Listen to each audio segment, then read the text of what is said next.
Welcome to this quick demonstration of the Brave Analytics OF2i device. Brave, be curious.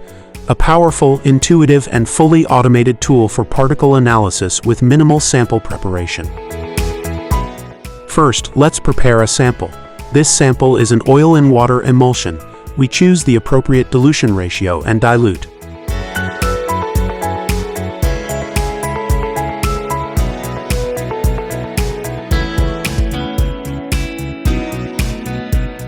Next, we insert the tubing into the sample container. The sample is now ready for measurement.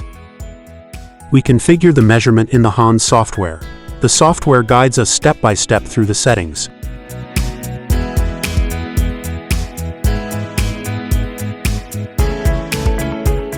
Here you can see the donut-shaped laser beam.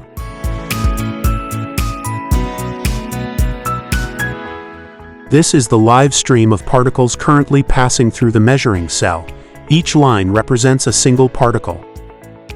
The speed of the passing particle is recorded and used to calculate the particle size. The values are collected continuously and updated in real time. This is the histogram for particle size distribution, both number-based and volume-based data. The particle concentration and object concentration are also determined, as are the D values. Once the measurement is complete, a report is generated. The live stream videos and raw data are also saved. They can be reviewed and evaluated at any time later. Now we start the automated cleaning of the measurement cell and tubings. And that's it. The OF2i device delivers fast, continuous, and real-time particle analysis on a single particle basis with minimal sample preparation and automated cleaning. Thank you for watching.